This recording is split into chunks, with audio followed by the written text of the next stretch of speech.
Good evening, ladies and gentlemen. Good evening to the listening public.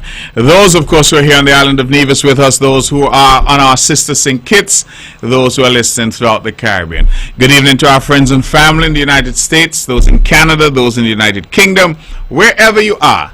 Good evening to you and welcome to another edition of On the Mark. I'm your host, Mark Brantley, and I am here tonight, hopefully, until 10 o'clock, because each week on a Wednesday, this is a place to be. VON Radio, the voice of Nevis, 860 on your AM dial, www.vonradio.com, or you can go to YouTube or Facebook. We're streaming live. That is one of the innovations here at VON Radio. We have gone from just being on the radio to now you can watch and listen on YouTube and on Facebook. So we say thank you for tuning in. We know that people around the world, Nevisians and Kititians, friends of Sinkits, friends of Nevis, that they tune in every week because they want to hear what is happening here on the island of Nevis. And so I say thank you to all who have been loyal all of these years, who have been a part of this program all of these years. Those who call, but also those who choose not to call, but nevertheless listen and trust us to bring you accurate information. I say thank you for that. Your presence means something. Your presence matters. It is because you're here, because you have logged on, why this show continues to be meaningful. So thank you very much for being a part of the show this evening, and certainly in short order we will open the lines and we look forward to your calls, your commentary that you put on the table, anything that you need to put on the table, any subject matter that you want to discuss. We welcome that and we look forward certainly to engaging with you. This, as I said, is On the Mark, and I, for those who just joined in, my name is Mark Brantley, and I am the Premier of Nevis, but also the host of this show. I try to be here every week. I see this as an important exercise in freedom of expression. It is also an important exercise in openness and transparency. Many talk about good governance. Many talk about more open and more transparent government. I believe that we are practicing that here on the island of Nevis, because there is no place else that I'm aware of where the leader comes to the public every single week in a forum such as this with open mic, open lines, and allows people to call in and to ask or to discuss whatever it is that's on their mind. There has been no subject that has been taboo. The only thing that we ask of everyone is that when you call in to VON Radio, you are respectful of the standards that VON has set and kept over the decades that it has been in existence. Here we say only the best will do. So, if you have a view, however strong that view may be, and however contrary to my own views, your views are welcomed. We invite you to call when the time comes and share your views. What we try to do on this show is to have conversations, to have discussions, not to engage in meaningless argument or name calling, not to engage in meaningless insults, but to engage with each other and have a conversation that we hope those who are listening will find enlightening. And so, when we call, or when you call, the idea is that you speak, I listen. I speak, you listen. And we have a conversation. We can't do that if you're talking and not prepared to listen. And we can't do that if I'm talking and not prepared to listen. The idea behind this show is that we have to be a trusted source of accurate information in a world that is filled with misinformation, a world where we don't know who to believe or what to believe sometimes. I believe that this show, Straight Talk Across the Narrows, On the Mark, has set a standard of its own where you know that you can trust the information you get here. It is not always good information in the sense that sometimes it's bad news. But you can be assured that it will be accurate news. And so, with that, we start by talking about a few things. But before we go to those few things, I want to extend warm birthday greetings to all of those out there who are celebrating. Warm anniversary greetings to those who are celebrating. I want, and I hope this is not inappropriate, to celebrate our Deputy Governor General, Her Honor Hailita Liebert. She would have celebrated a birthday just, I believe, yesterday. I want to celebrate her because I think that she embodies the best of our country. She represents, I think, the best elements combined in a single individual of whom we can all be proud. And so, Teacher Vera, some call you. Mrs. Liebert, most call you. I don't know who dares to call you Hylita, certainly not I. Honor, Your Honor, our Deputy Governor General, happy birthday to you.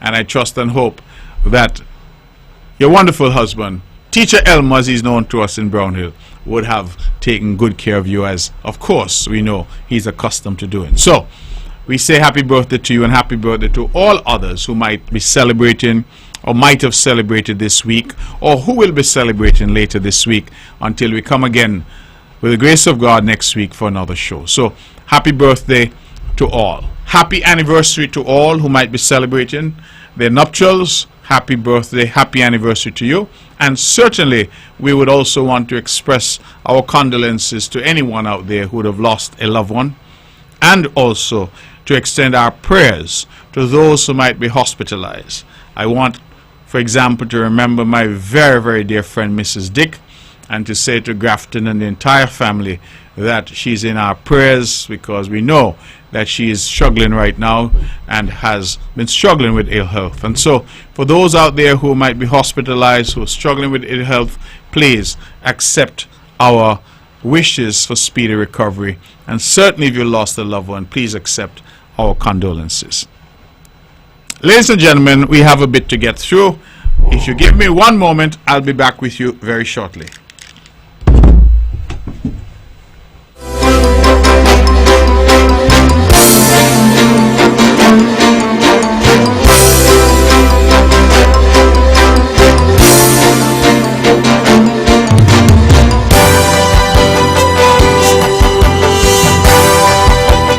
I am back with you. I apologize. I didn't go very far. I just wanted to adjust the air conditioning because I adjusted when I came and it was getting a little warm. So forgive me for that.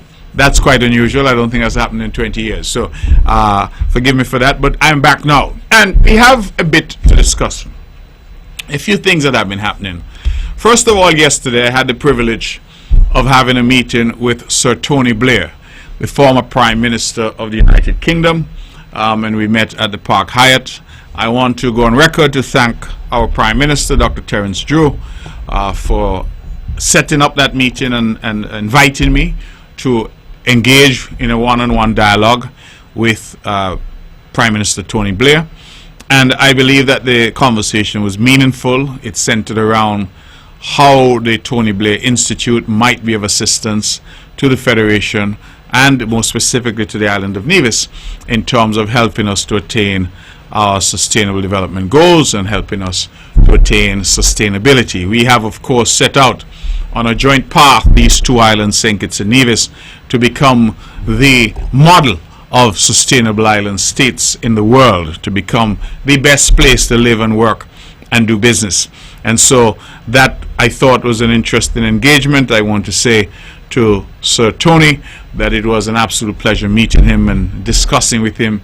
I was really impressed with his intellect, his grasp of the issues, and of course one ought not to be surprised, because he would have served and at one point was the most popular Prime Minister in the UK.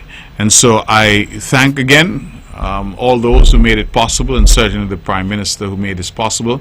And I was privileged to have had that engagement. We talked, of course, about sustainability, as I said, and how he could be of assistance to us.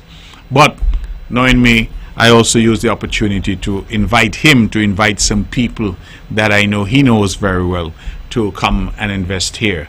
And so we hope that these seeds that are being sown will bear some spectacular fruit.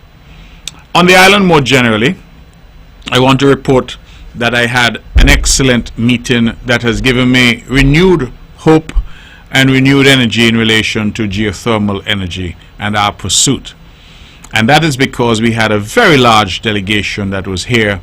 That delegation comprised representatives from the Caribbean Development Bank, CDB, representatives from the Inter-American Development Bank, IDB, and representatives from the Green Climate Fund, GCF.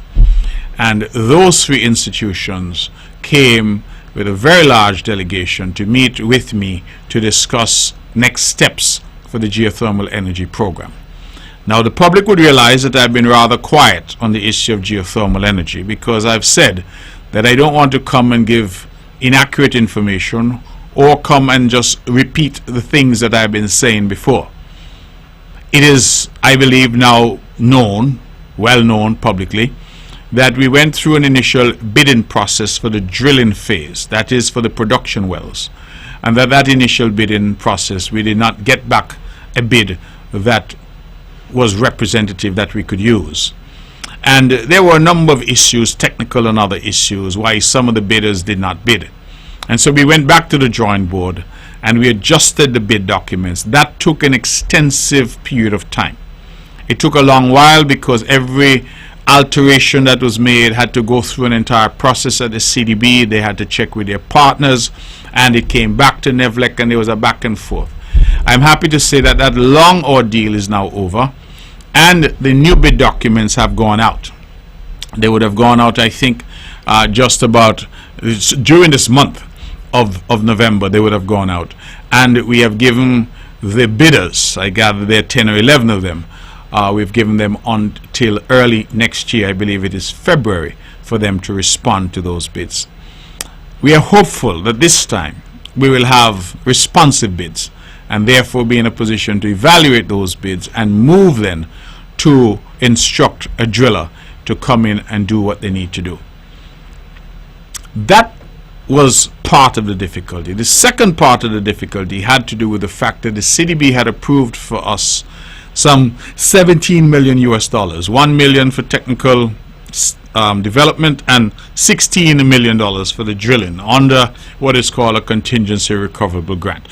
Basically what that is, ladies and gentlemen, the CRG, is that if the drillers were to drill and the drilling is successful, then that is converted to a long-term low-interest loan. If, on the other hand, the drillers are to drill and it is unsuccessful, then there's no harm, no foul. The money will be a grant and we don't have to repay anything. And that idea was developed as a new instrument, financial instrument, to try and take the upfront risks out of the geothermal project. The difficulty, however, is that that $16 million for drilling was not enough, because we want to do 3 production wells and 2 re-injection wells for a total of 5 wells. And those 5 wells were averaging anywhere from $4 to $5 million per well. Plus, of course, we had to do upgrades of the grid, etc., to be able to be in a position now where we can go to market to seek to get investment for the plant itself. And so therein was our difficulty. There was, as we have referred to it, a funding gap. And that funding gap, we have been working with the federal government on St. Kitts to try to partner to see how we can fill that gap. We would have had engagements with different individuals. We would have had engagements with the Saudi Development Fund. We had engagements with some individuals who have come from the United Arab Emirates. We have had discussions with Siemens, well-known German manufacturer. We have had conversations with the United Arab Emirates itself. In fact, I believe that the Honorable Prime Minister, on the margins of the United Nations General Assembly this year, would have had certain conversations in relation to financing for geothermal. Why, however, I'm excited now is because with the Inter-American Development Bank, and more importantly with the Green Climate Fund, and the Green Climate Fund has access to hundreds of millions of dollars, and I believe that that could be the game changer for us.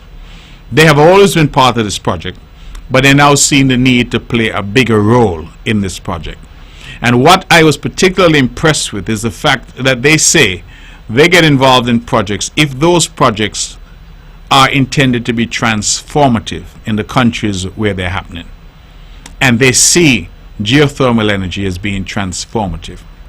Geothermal energy would mean a baseline, secure source of energy for our future, both St. Kitts and Nevis. It would mean dramatically lower costs for energy. With dramatically lower costs for energy, it means then that we can put our aquifers to rest, allow them to replenish naturally, and turn to desalination as a significant source of water for us. Why? Because currently most of desalination is uneconomic because of the high cost of electricity. So if we solve the electricity problem, we get low cost renewable energy, then we can power desalination plants, reverse osmosis plants to provide water. And obviously we are surrounded by ocean. So the obvious solution to any water issues and water sustainability is to extract the salt from the water and make it potable. And so the energy solution brings us a water solution, and I'm talking about a permanent solution, not a solution that gives us 5 years and then we have to go find new sources of water. The vast ocean that surrounds us allows us to have a permanent solution for water if we can move to desalination in a significant way. And third, we are talking about food security, we're talking about food sovereignty.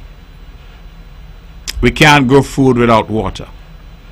Many of the farmers, for example, in our sister St. Kitts, I'm told, still have their farms being rain fed. That means they have no water from the water department in St. Kitts that is going up into the mountains and feeding them. In Nevis, most of the farms, I gather, are in fact fed by the government supply, and so they have drip irrigation that is widely in use on the island of Nevis. But imagine if water now becomes so available and so cheap that we're able now to supply our farmers with an endless supply of water. I think that that can be a game changer. And so if we can solve the energy part of this riddle, we can then move to solve the water issues. And if we solve the water issues, we can then more adequately solve our food security issues. And so we see this as being entirely transformative, and I was very happy that the Green Climate Fund also sees it as a game changer for the island of Nevis, for the Federation of St. Kitts and Nevis, but more importantly, ladies and gentlemen, for the sub-region, because they understand that if they have a signature marquee project here, it's a proof of concept.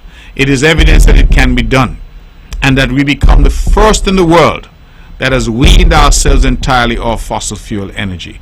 That is their ambition, and I've invited them to share that headline with us. Nevis, the greenest place on planet Earth. St. Kitts and Nevis, the greenest country on planet Earth. That is the objective, and they are very excited about that, and their excitement was infectious for me, because we finally had at the table the different players understanding the project and being committed to the project. I was very pleased to hear the CDB, the IDB, and GCF all indicate their commitment to the geothermal project on the island of Nevis and within the context of the wider Federation of St. Kitts and Nevis. And so I think that, as I said, my confidence is now much higher than it was, because I was able to sit with the people who can in fact make this project happen. And I was very pleased at that. I want to thank NEVLEC for its leadership on this matter, Mr. Gordon there at NEVLEC and the entire team for all that they've done and continue to do.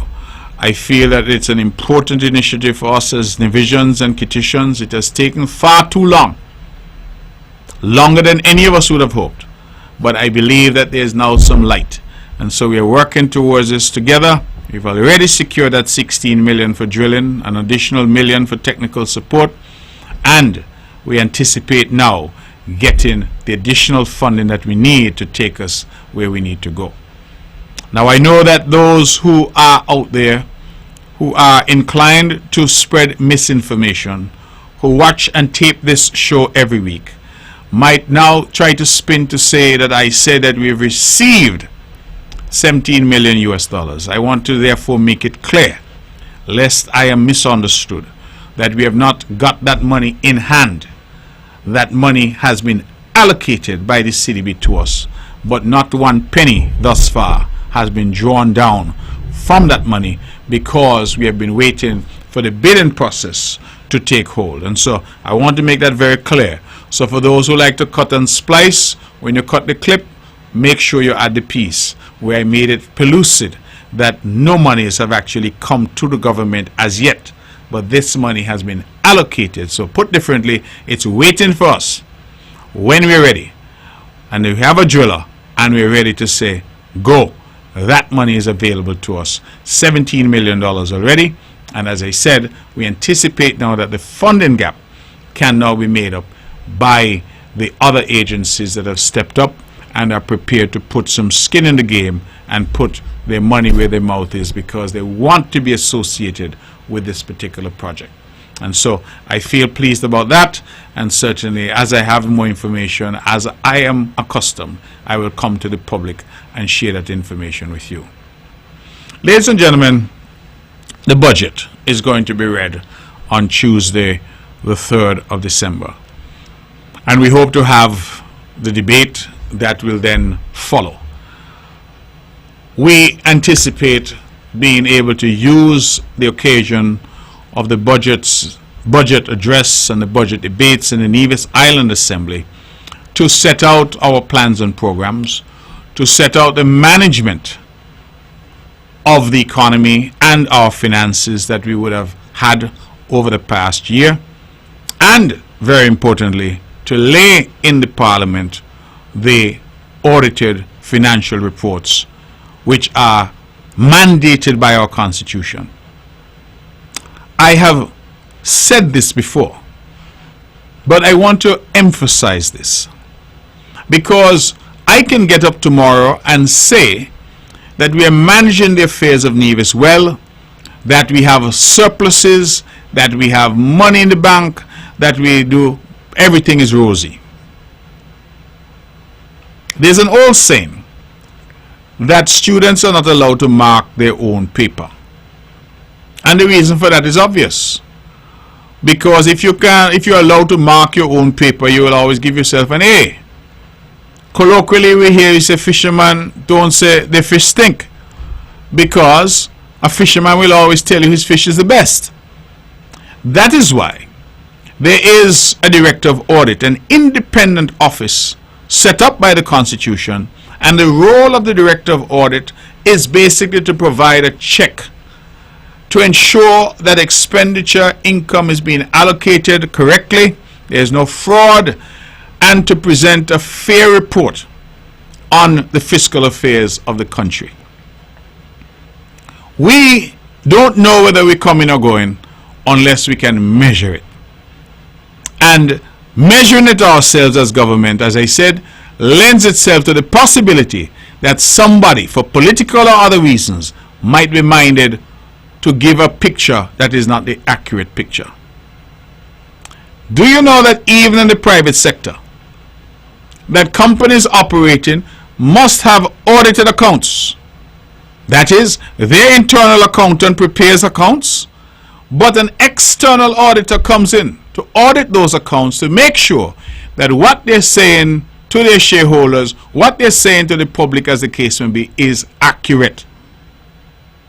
Now, I wanted to touch on this point because next week, Tuesday, at the reading of the budget, I shall, with the grace of God, lay on the table at the Nevis Island Assembly the audit report on the accounts of the Nevis Island Administration for the year 2023.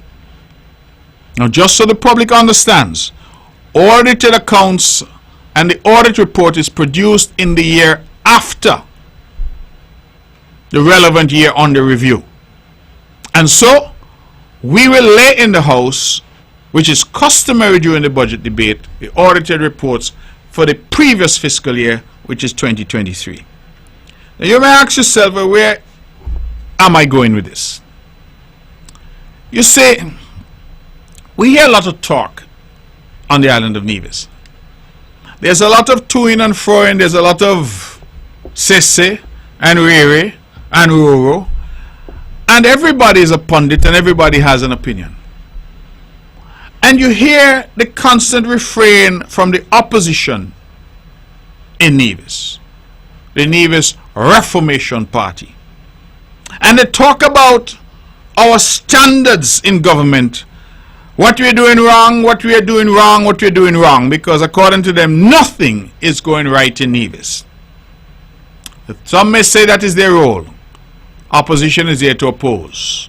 I don't say that, but some may say that.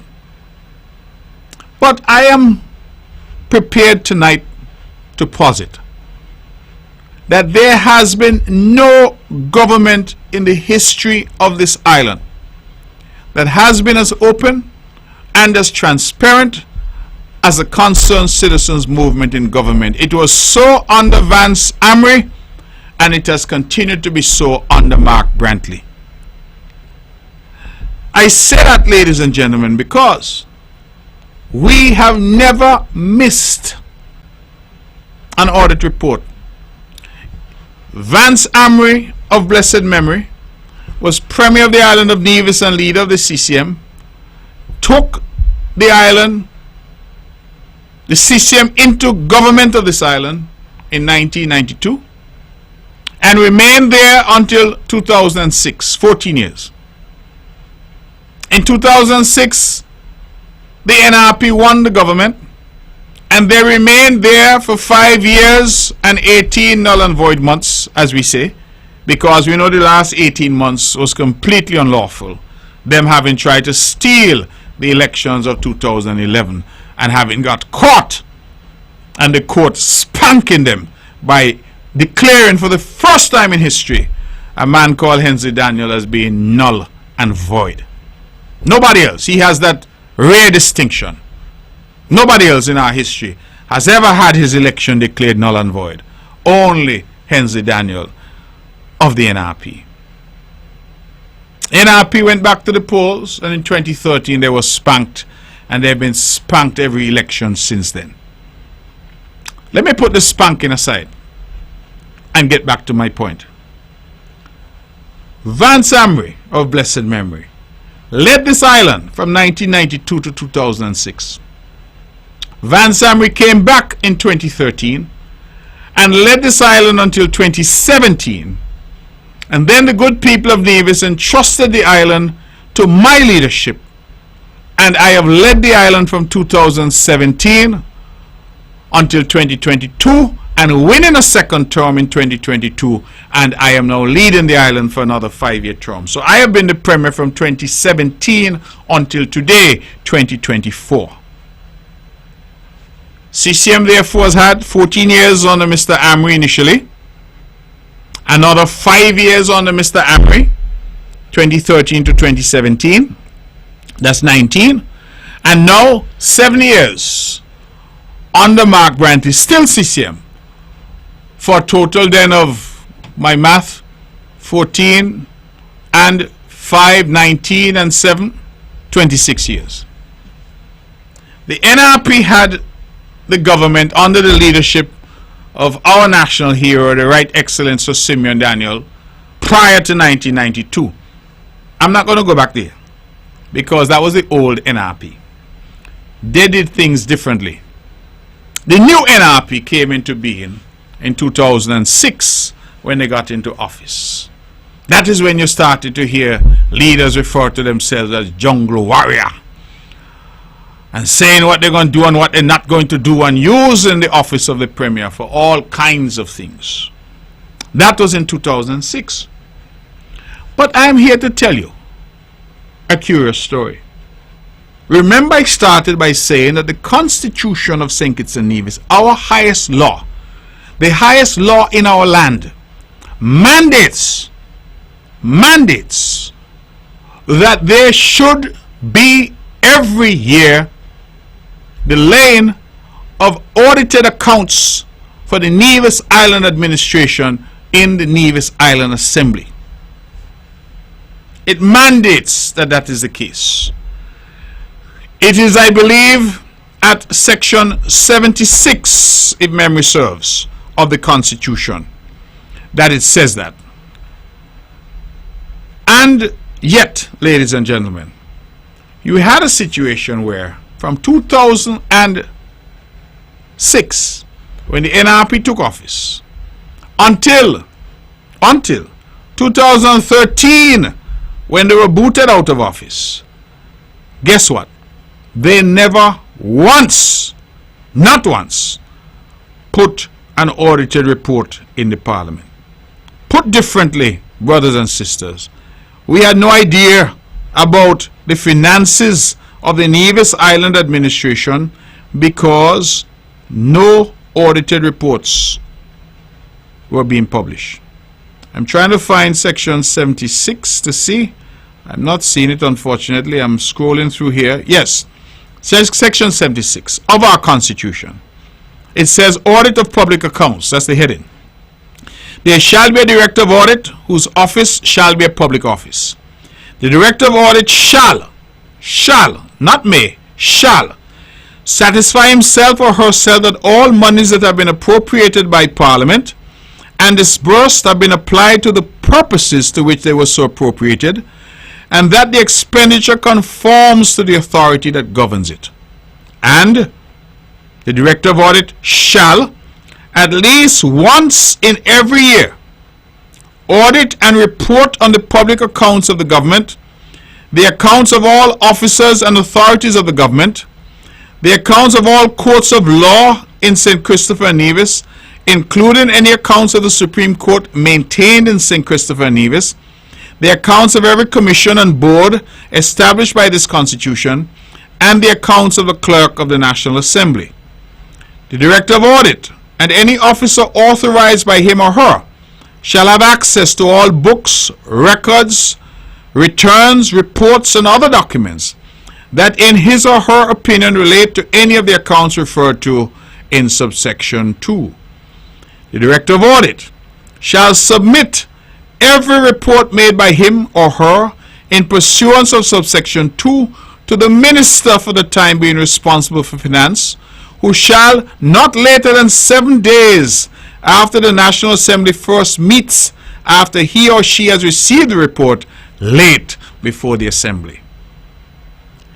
If the Minister fails to lay a report before the National Assembly in accordance with subsection 4, the Director of Audit shall transmit copies of the report to the Speaker, who shall as soon as practicable present them to the Assembly.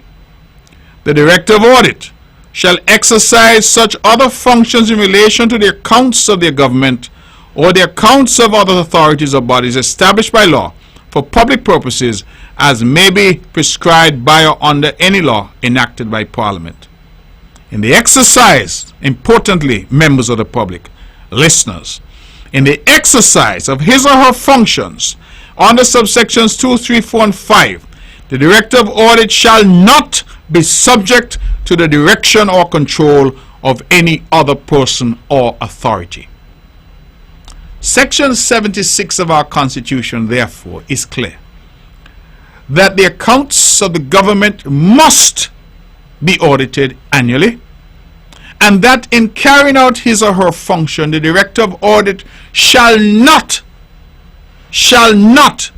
be subject to the direction or control of any person or authority. Put differently, the Director of Audit is an independent office created by our supreme law, the Constitution. So what does it say? That the NRP in government, commencing in 2006, they would have done the budget 2007, done the budget 2008, done the budget 2009, 2010, 2011 after they stole the election, 2012, and in those years they never one time submitted the report from the Director of Audit that our Constitution commands, that our Constitution says must be done. So that is why sometimes when I hear the big hullabaloo, all the talk about transparency and good governance, because you know something, ladies and gentlemen, during those dark years, the opposition, the members of the public, the members of the press, and those who are interested in the affairs of Nevis had no way of knowing what the finances of the island were or how they were being managed. We had no indication of what the debt was. We had no indication of what the borrowing was. No indication of what the revenue streams were, what the expenditure streams were. Because the body, that independent constitutional body, being the Director of Audit, did not produce any accounts for 6 years. It is when the CCM got back into office in 2013 that we had to ask, I think it was a Mr. Edwards, to come and assist us to reconstitute the accounts. And that is why you realize that since 2013, the CCM started to lay accounts from the previous years in the House until I, as Premier, I hope history will recall, was the Premier that finally brought the accounts of the Nevis Island administration, the audited accounts, up to date in our Parliament. It was the CCM that restored constitutional rectitude to the Parliament and to the island of Nevis and to the finances of the island of Nevis. So sometimes when you hear the hullabaloo about good governance and transparency and corruption and who's corrupt and who's not corrupt and all the allegations, the NRP showed us when they were in government that they had regard. Well, we know they had no regard for you and I and members of the public, but they also showed you that they had regard, no regard whatsoever for the law, no regard whatsoever for the Constitution, no regard for the dictates of Section 76 of the Constitution, which makes it plain that there must be annually the audited reports laid in the Parliament. You hear what the framers of the Constitution say? If the Minister of Finance refuses to lay it, the Director of Audit must send it to the Speaker, and the Speaker will lay it. And they continued merrily. 2007 turned into 2008. 2008 turned into 2009, into 2010. When 2011 hit and the people said they're fed up, they put a black fox down in Cox to thief the election. But after we kill the cat out the black fox, you see that? We keep winning. Get rid of the black fox. And now, the CCM has restored rectitude to the affairs, the financial affairs of Nevis. I hear people now saying, oh, the debt is too high. Oh, you're mismanaging the finances. And I said, those are arguments that I suppose can be made. But how NRP now know that the debt is too high? What are they using to say that finances are being mismanaged or not managed properly? And if you guessed the audited accounts, you would have guessed correctly. Because whether the news is good news or bad news, whether it's a surplus or deficit, we have published those accounts.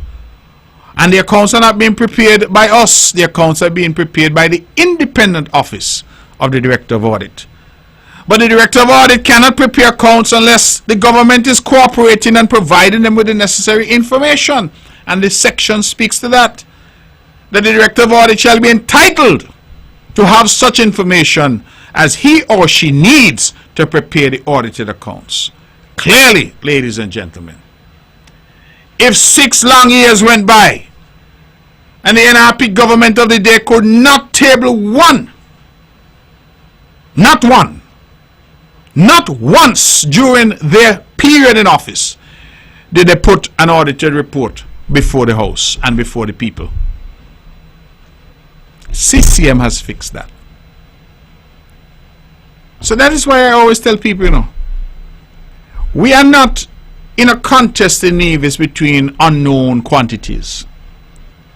When we come to an electorate, asking an electorate to give us their trust and confidence, we do so because there is a record.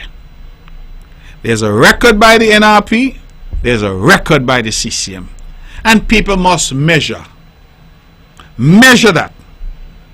And also measure the rhetoric that you hear outside sometimes, because that rhetoric is sometimes so loud, so boisterous. You would think, goodness gracious, the devil is in office and Jesus is at the gate, asking the people of Nevis, oh, look at me in my white robes. I'm so loving, so gentle, so caring. Please allow me to come in and show you the way of righteousness. But when you examine the record, you realize the reverse is true. Jesus is not outside the gate.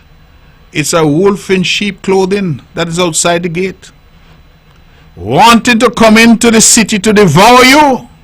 Because when you examine the horns, as our elders tell us to do, you realize that the record is there. It speaks for itself.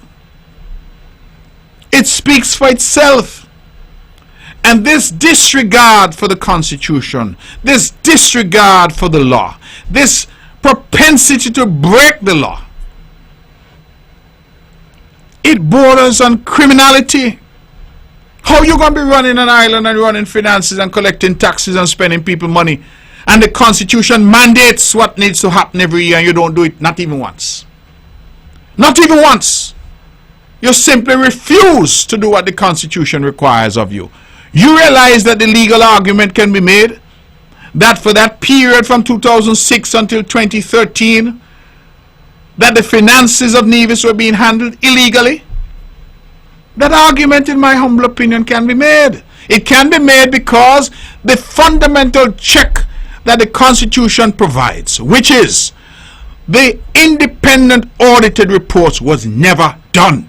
Not once was it done in those 6 years. Not once.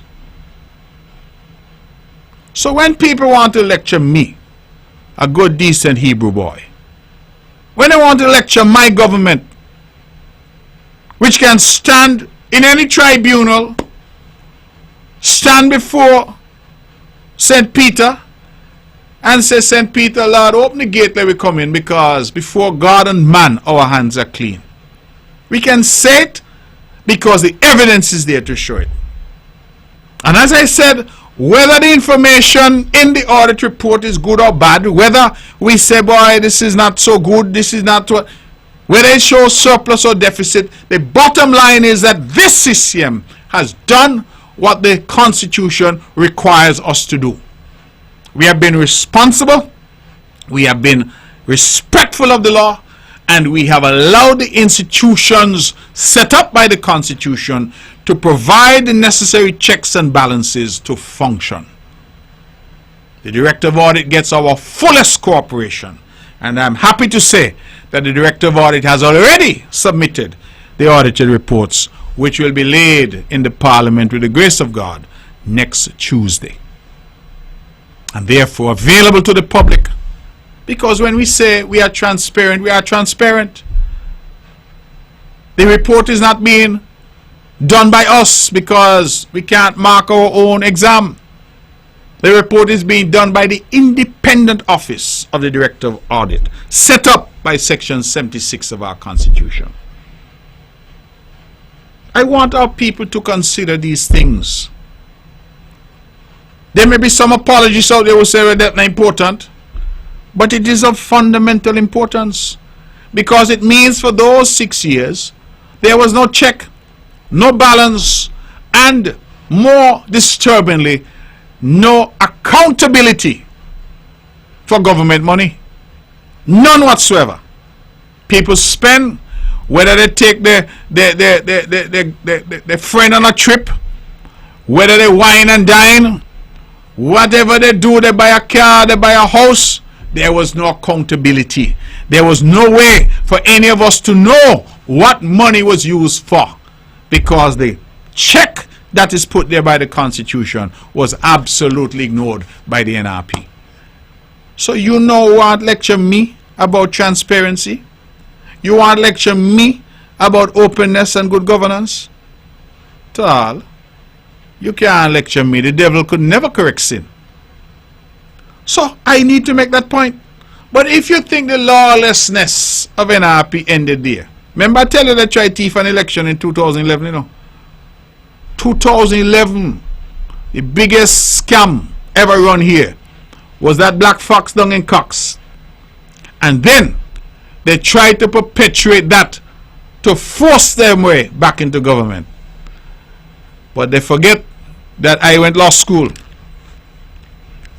I went law school. And I used to listen to teacher. I'm never a trouble teacher. I used to listen to teacher. So when the teacher taught, I paid attention to my lesson.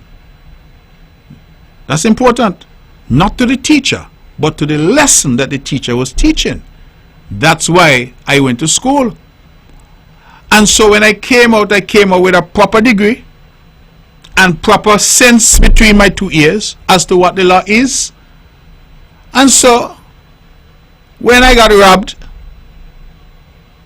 stolen from, when them thief, to use a local colloquialism, I said, Tal, I went to Trinidad, I got the Silver Fox, Douglas Mendes. I went to Antigua, I got Dane Hamilton. I went to Anguilla, I got Keith Lake. I added to that Brian Barnes and others.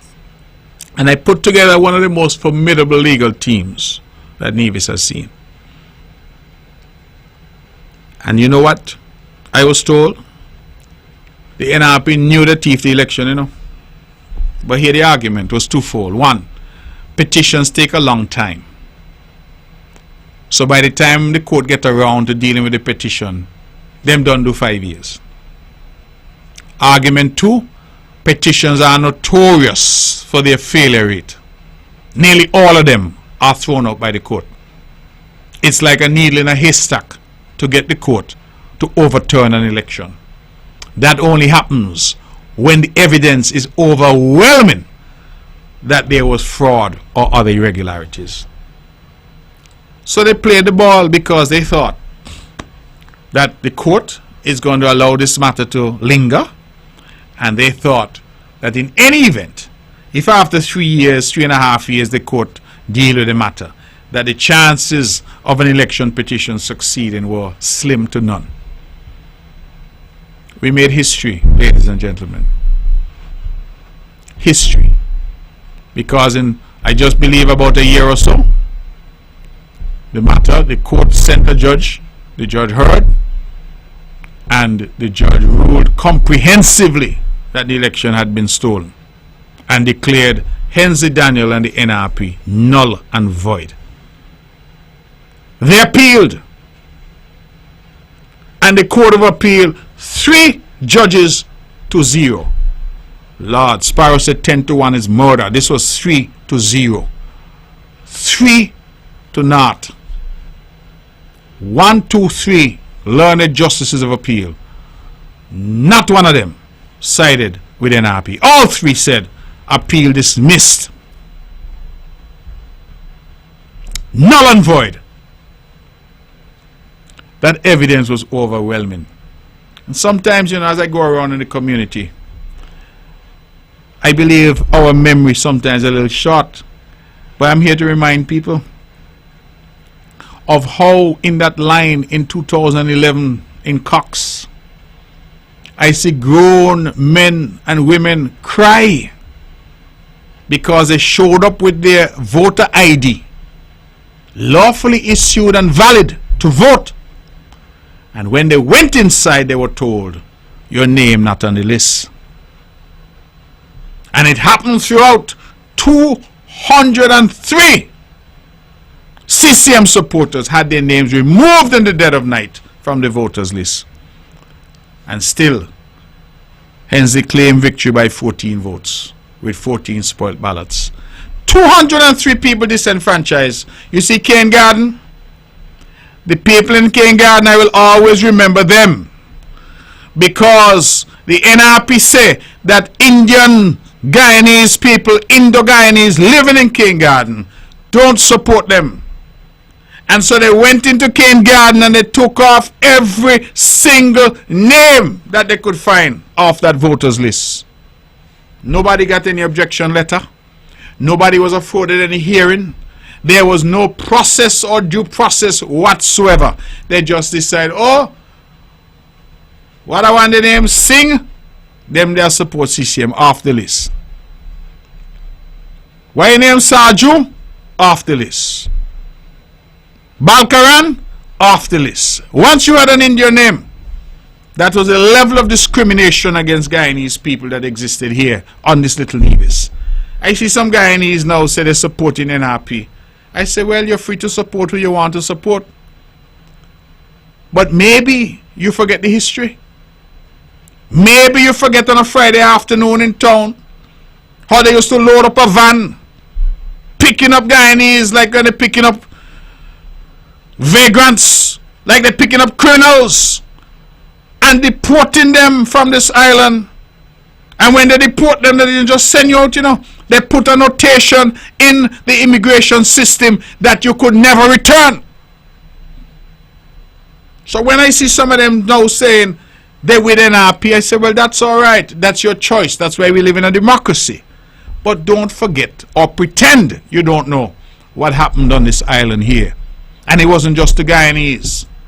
They did it to the Spanish. They did it to everybody that they perceived did not support them. I always remember the case of Shemarko, the famous barber in Charlestown from the Dominican Republic.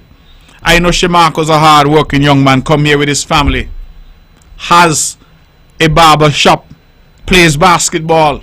Never heard of Shemarko involved in any improper activity here on the island of Nevis.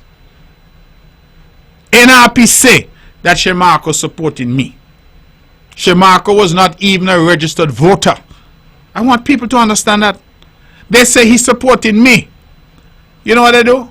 They go pick up Shemarko, his wife, and his little infant just born on the island of Nevis. And they take Shemarko, his wife, and that infant baby to the Charlestown police station. Put them in the lockup and say they're going to deport them to the Dominican Republic the following day. I am not making these things up. If I don't believe me, I'll go and search. There's a court case. Because when Shemarko cried out for help, Daniel Brantley went to court. And the judge said no, the judge issued an injunction. This is not lawful. And then by the time they had the judicial review, the court ruled in his favor that the actions were completely and utterly unlawful, unconstitutional, and improper. I think NRP easy. I think they're easy. There was a lady called Joylyn. I hope if she listened to me, she good, because she went back to Ghana. We had an election, and NRP activists dropped Joylyn to vote right there at Ivor Walters Primary School. When my agent sitting there heard the click of the phone as Joycelyn took a photo of her ballot, my agent, the CCM agent who was in the polling booth, cried out. And as a result, the police got involved, searched her, and realized that she had taken a photo of her ballot, carried her phone illegally into the booth with her, and took a photo. Poor Joylyn forget to take off the noise off the photo. You know, sometimes when you mute it, you take the photo but you don't hear the noise. Well, her thing went click. And my agent, not the NRP agent, my agent jumped, said something is wrong. As the police are leading out poor Joylyn, a Guyanese young woman, Joylyn cried out to the man who dropped her there. Lord, Lord, save me. The man said, I know you're not. Don't call me name, I know about you. And poor Joylyn was taken, arrested, charged, and before you could say who that, Joylyn was deported to Ghana. And guess what the scam was? The scam was that in order for people like Joylyn to get a work permit, they were told that if you want a work permit, in order to stay in Nevis, you must bring evidence of who you vote for. We want to see a picture of your ballot to show that you voted for the NRP. That is the only way that you will get your work permit. Or you think these things here are being made up? The NRP in government in Nevis was a criminal enterprise. You think the criminality and the illegality ends there? There were non-nationals here on this island, especially Guyanese, who were working for certain NRP people, business people, who took their passports and held on to their passports, who didn't pay the people, refused to pay them or to pay them on time. And those people dare not cry out for their money, because if they did, phew, first Caribbean Airlines flight, gone, back to Guyana. That happened right here in this little Nevis. I am not saying anything that the public out there does not know. They know. One guy in his partner of mine tell me jokingly that he used to be afraid to cook curry. Anytime he have any pot of curry and they smell the curry, they know it's a Guyanese living there, they're coming for him. The people were living in fear on this island. And that was the atmosphere that was created. Do you know, ladies and gentlemen, that the cost of a work permit used to be $1,500, if memory serves. But the only way that as a foreigner you could get a work permit on the NRP, you had to go to one of two fellows in town. You can't go to the work permit office, as you should be able to, and apply for your work permit and pay your money. No. You got to go to one of two NRP activists in Charlestown. But you think you're paying them $1,500? Tal? It's $3,000 and $4,000 you have to pay them poor people to get a work permit that costs $1,500. Racket! Racket after racket after racket. So when we talk about the audit report, that is just evidence, part of the evidence of a criminal enterprise. The racket with work permits, the racket with poor Joylin and others got to show picture of their ballot in order to get a work permit. The racket having people deported for no reason, criminalizing people, putting notation in the passport system, the immigration system, that they were undesirables and could not come back into the country. That is what used to happen here. The racket in taking the whole of Cane Garden off the voters list. 203 people. All of us remember the tears on election day 2011 when Nevisians, born here, bred here, neighbor string berry here, wept because they could not vote in the country of their birth. One lady said to me, and when she looked in the line, she see somebody she knew from St. James, laughing away as she voted up in Cox. But somebody born right in Cox was removed from the voters list without any hearing or due process. That's what happened. And the evidence was so overwhelming that the court said this is one of those rare cases where we have to declare the election null and void. Sometimes I hear Hensley, with all due respect to him, he taught me in school. But sometimes I hear Hensley up and down, and writing all kind of foolishness on the internet. I say, Hensley, if I were you, I would go sit down. Because you have the dubious distinction of being the only man in the history of Nevis. Lord of mercy, we've had election after election. We've had elections for over 40 years. And you are the only man in the history of Nevis who was declared null and void.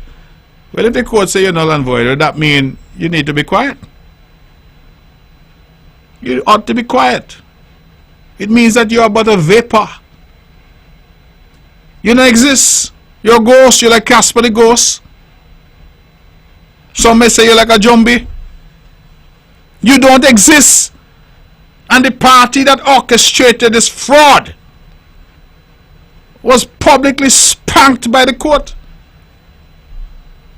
So when I mention audit report, you see how many other examples I can give you. I don't have any script in front of me, I am speaking because I lived it. I experienced it. I saw the fear in people during those years.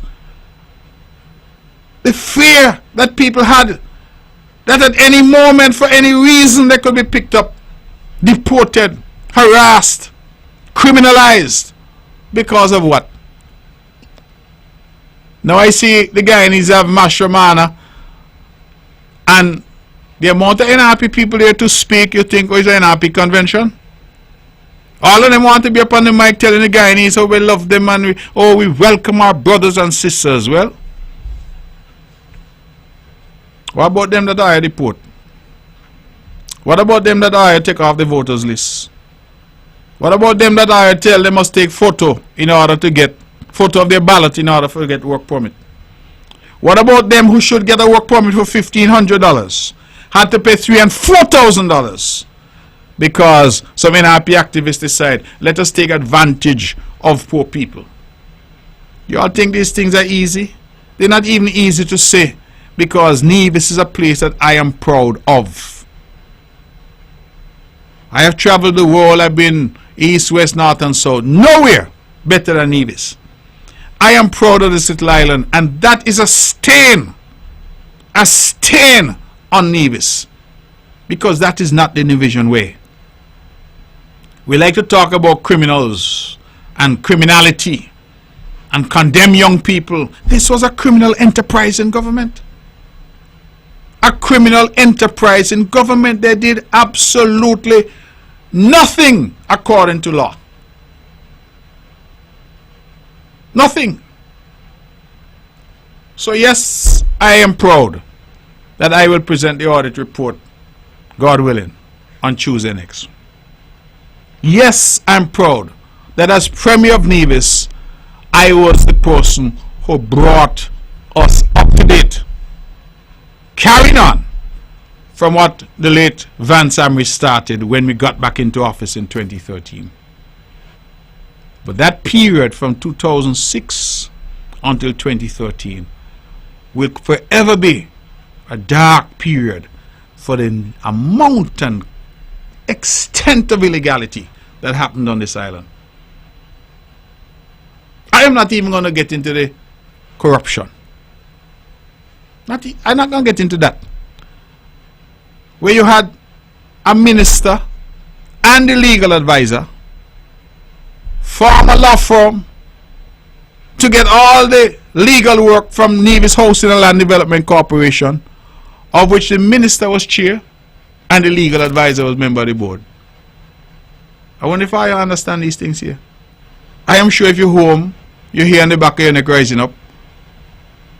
The minister, who's the chairman of the board, form a law firm with the legal advisor to the NIA to get all the legal work from the NHLDC, of which the minister was chair and the lawyer was a member of the board. And then they want to lecture about good governance and transparent. When I said so in the House, the Honorable Joseph Parry-Moat drop open. Parry-Moat drop open. Parry didn't know. He can't believe. I don't believe in you. Because the way he mouth drop open, I say, if Parry had known and Parry mouth drop open like that, Parry must be the best actor in the world. Drop open.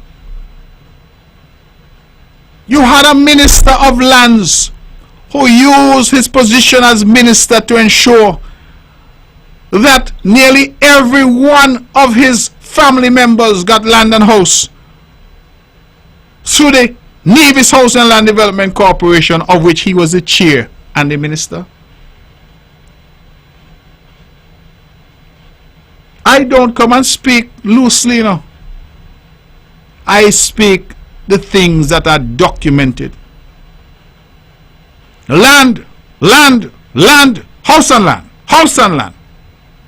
The same minister paid himself $500 to clean one of the house, You know, when NHLDC finish building a house, they hire somebody to come and clean it. They pay $500. The minister and chairman of the board tell them, pay he the money. He gonna put on the apron and clean the house himself. I you think these things are joke? You all think these things are joke? This is what happened here. 13 different pieces of land around Nevis. 13 were taken away from their owners. Not one penny in compensation was paid by the NRP. They take land in Cohoons, they take land in Jessops, they take land in Government Road, they take West Haven. Not one penny was paid. And the legacy of that is still haunting the Nevis Island administration to this day. I will say more about that in the budget debates. Still haunting us to this day. Will you just come around and just take away people's land? Oh, you got piece of land there? Take it. Did not compensate anybody. Since we have been in office, we have been peace paying people for their land.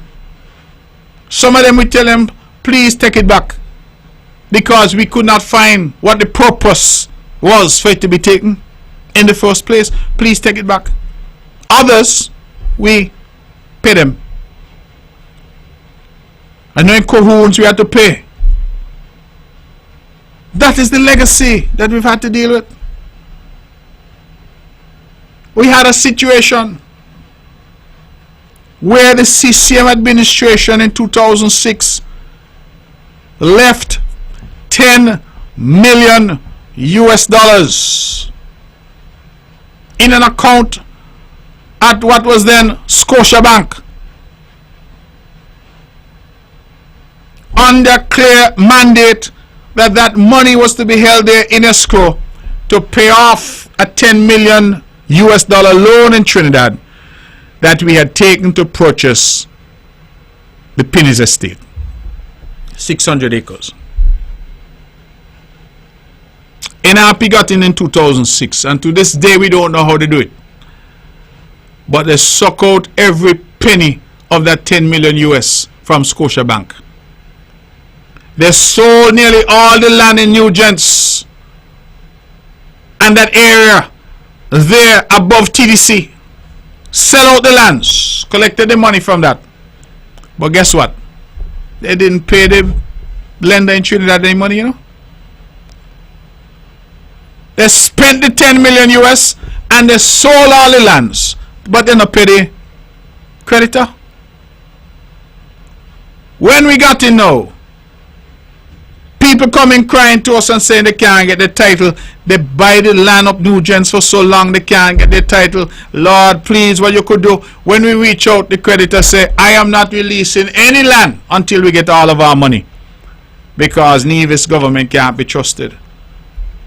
You all think it has been easy being in government after that period of a criminal enterprise at the helm of Nevis? All those folks up in Nugent Heights and those areas who up to this day cannot get their title, because Trinidad now is saying, unless you pay off all the money, we're not releasing any title.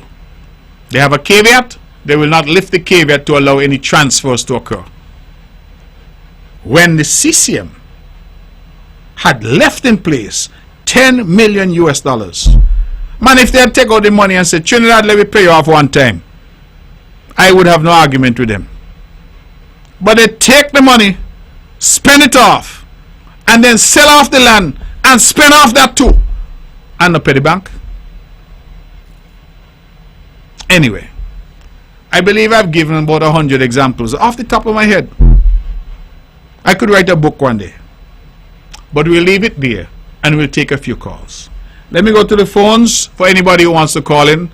869-469-1616 or 1700. You see, tonight I'm talking some things. A budget is coming and some more things are going to get talked there. But I'm fed up of people trying to lecture a decent government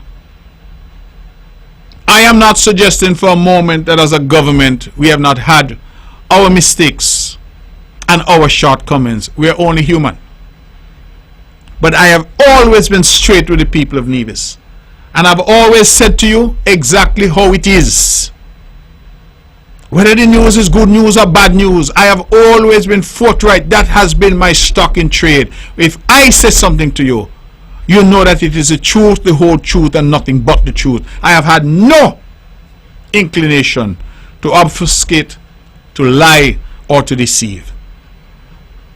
And that is why we have done what the law requires us to do. Audited reports. Whatever is required by law, we have conducted ourselves accordingly, because we are an island and a nation of laws. Not of criminality and anarchy, but of laws.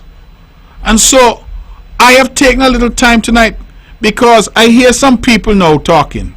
And maybe because us, the good people of CCM, we who are in this party, we are not sometimes as boisterous. We're not as argumentative. We're not out there calling in every radio station and having 3 and 4 radio programs a week chatting the same foolishness.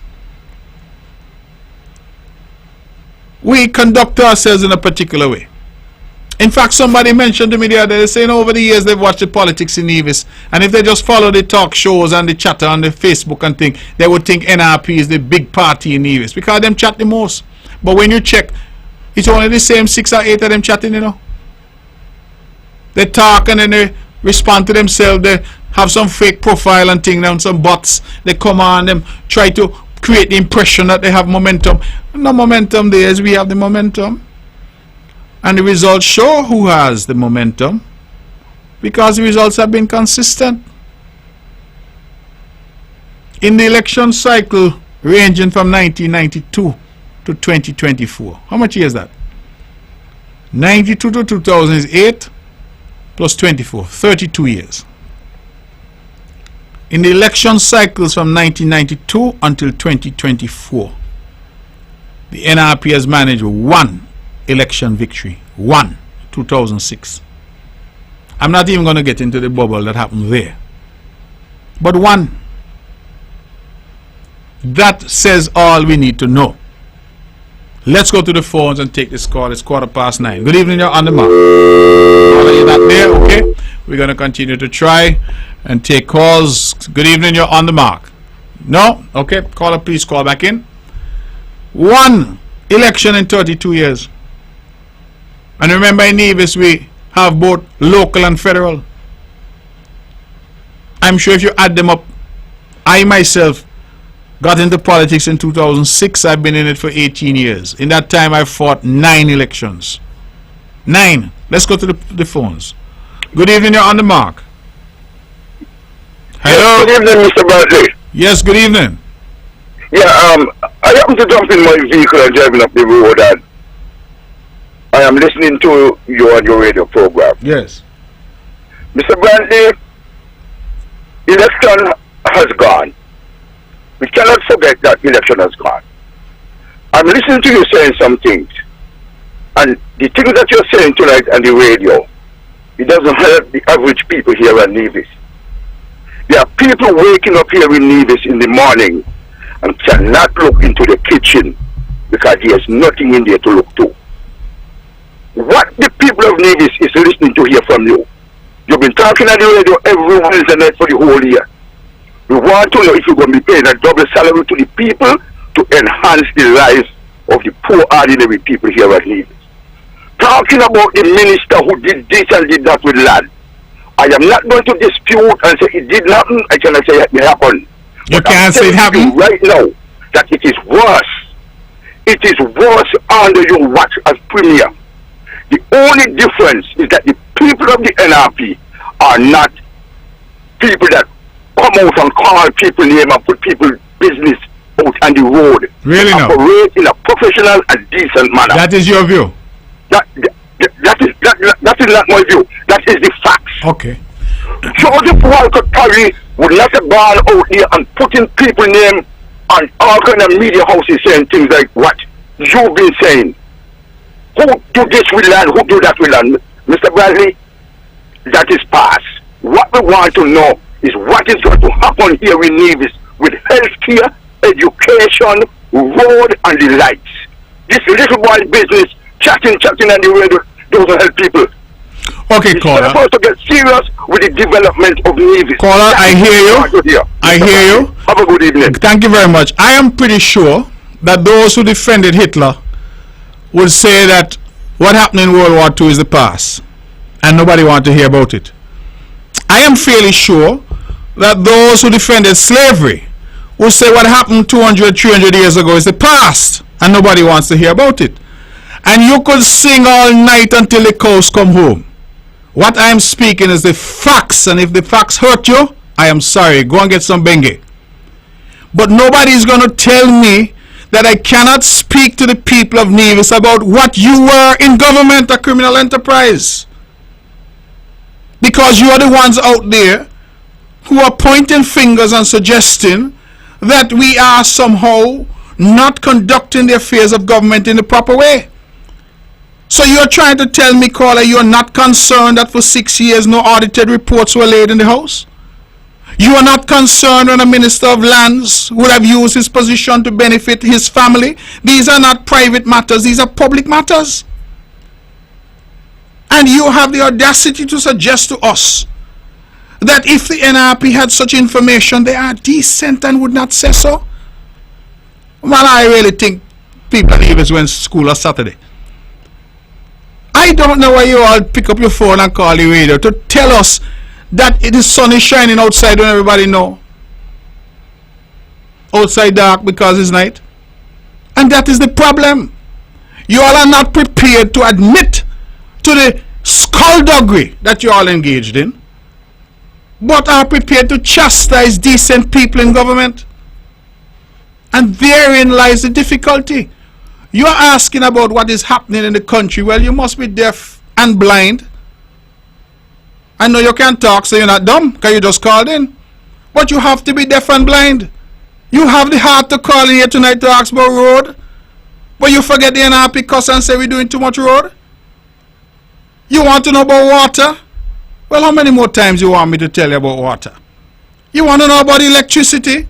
Well, how much more time you want me to tell you how much generators we bought? You want to know about jobs in the country? Well, how much time you want me to tell you that Social Security say we have more jobs than people? You say you want to know about a double salary. Well, a double salary is the only indication of progress in the country. Caller, I believe sometimes here, I must listen and hush. Because as I said to you, the devil can't correct sin. And I am not going to be chastised. I refuse to be corrected by people with that kind of track record. Whether you all are NRP or not is of little moment to me, because I am speaking the truth, the whole truth, and nothing but the truth. You cannot take away people land in Nevis and not pay the people. And that's what you all did. You don't seem to have no problem with that. Oh man, that are the past. Now you talk about them thing there for them thing they done gone. Well, if you don't show me who you are, good caller, well, why you come back in front of me? Go tell me put you back in there so you could show me some more? Because when you look at the NRP today from 2006 until 2013 are the same khaki pants. Some faces up front might have changed, but it's the same people. Who's your chairman? Who are your spokespeople?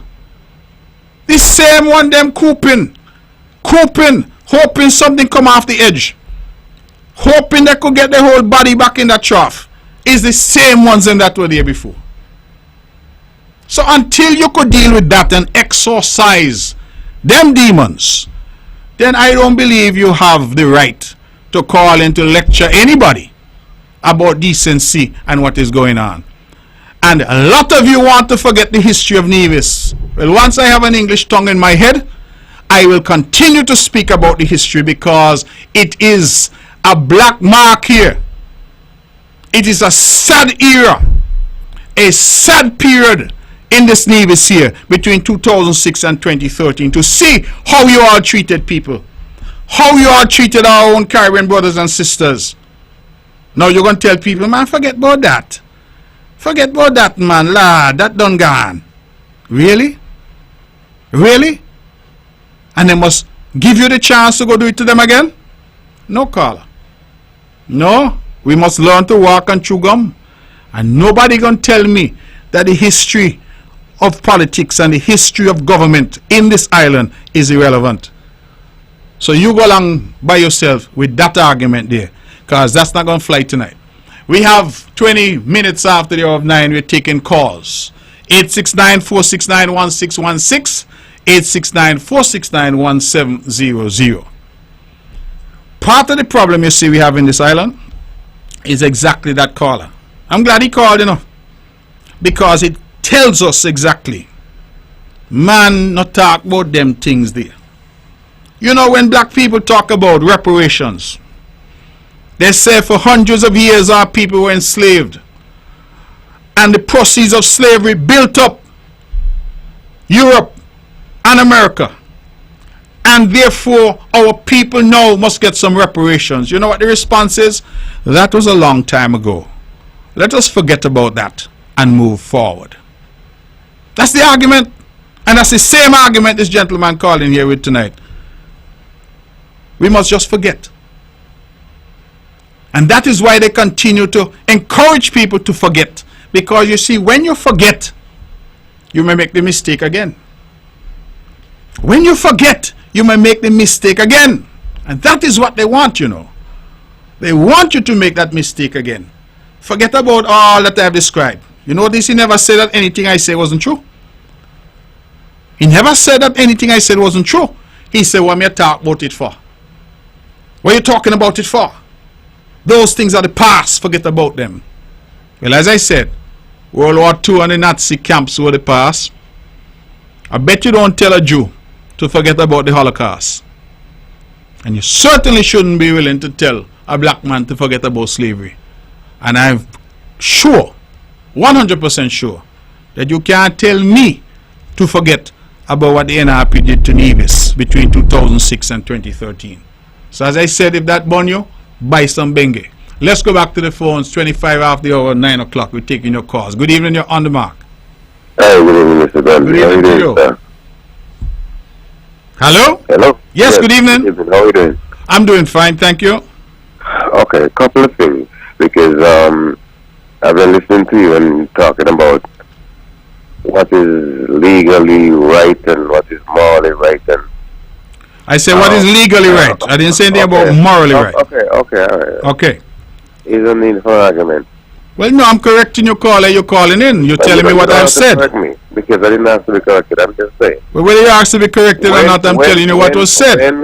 Hold on.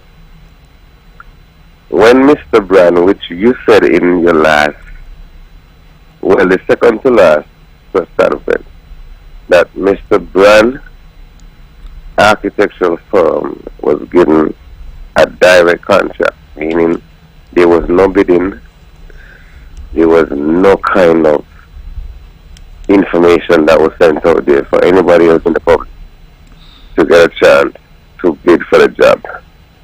Do you know that there's a law that was passed in 2012, the Procurement Act or whatever it is, which basically requires any government that has power to bid or put these jobs out there to be tendered. You're familiar with that? No, I'm not familiar with it, caller. You're educating me. Go ahead. Okay, all right, fine. It was recently revamped by Honorable Gart Wilkins a few months ago. And for somebody who is in not just the Nevis Island administration, but you're also a member of the federal parliament, and you're not familiar with that. No, I'm saying to you, caller, caller, listen to me. Yes. You've called in. You are the one making your point. Okay. I am urging you to go ahead. You are educating us, so go ahead and educate us. No, I'm not educating you because I know you know better. You understand? You carry Dr. Caller. Okay. You have picked up your phone. You've called into the show. If you have a point to make your I point. asked you a question. You say you don't know. Well, I'm telling you that I'm waiting for you. It goes on record because Caller, what I will do. Caller. I will find Caller. Can you hold on a moment? The video. Caller. No, I will find. If you want to cut me off. Listen, caller, please. This is not the kind of Mickey Mouse show that you're accustomed to. No. On the show, listen, on the show, let me tell you something. caller, listen. Caller, you're not going to waste my time tonight.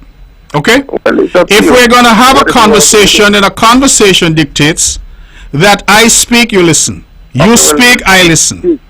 I am trying to say to you that if you're calling in to make an argument or to make a point, go ahead and make your point. I am not making an argument. So what are you doing? I am making a point, but you asking me questions. I am not asking you anything. I'm saying to you to make your point. No, hold on. I can find videos of you in the House of Parliament where you were there when that. Caller, what is the point? Caller, what is the point you're seeking to make? The point is that you have been in an administration that gave a direct contract to a member of the CCM party, whether it is his firm or whether it is him personally. 12 and a half a dozen of the same thing. Yes. Okay? A bill was passed prior to him becoming a candidate. He was announced as a candidate the same way the bill was passed. And he was given a direct contract. Nobody else in St. Kitts Nevis was given a chance, an opportunity to tender for that job. And you were talking to people about what's legal and what's illegal. Caller, let me ask you a question. Can I ask you something now? You can ask anything you want. You recall that the Four Seasons was damaged and had to be repaired? The Four Seasons was damaged many times? Yes. Under the NRP, the Four Seasons was damaged. 2007 or thereabouts. 650 Mexicans came here. Yeah. You remember that? Yes, and I know the case. Where did those Mexicans stay? No, the case is... No, I'm asking you a question. Call them in action about no case. No. I'm asking you, where did the Mexicans stay? And I'm saying to you, that case right now is in the court of appeal. Well, I don't know what case. You say herein lies the problem. You're going to tell me about case, but you're not answer the question I asked. No. No, what? Watch. That's where they stay? No. That case is in the court still. Caller, I asked you a question. Where did the Mexicans stay? So when you tell me, you ask the question, so you tell me. Because when that case is done, everybody will find out the true meaning of what you stand for. Okay. I am saying to you. Caller, I will leave you there because we can't have an honest conversation if you can't respond to a direct question. Telling me about case, because I didn't ask you about a case. The case right now is in England. Well, that's where they stayed in England? And when the results... I asked you a question, caller. Is that where they stayed in England? Well, let me ask you a question. Caller, listen, this is not going anywhere, so thank you very much for your call, and we will try to move on to the next caller and try to get somebody who's actually prepared to engage. Because if you are calling in to suggest that a contract for the design on the airport, on the hospital, was given to somebody without tender, that has been said publicly by the government. We have not shied away from that. The contract was given to Spencer Brand and his firm, Brand's Architecture, to design. That was said.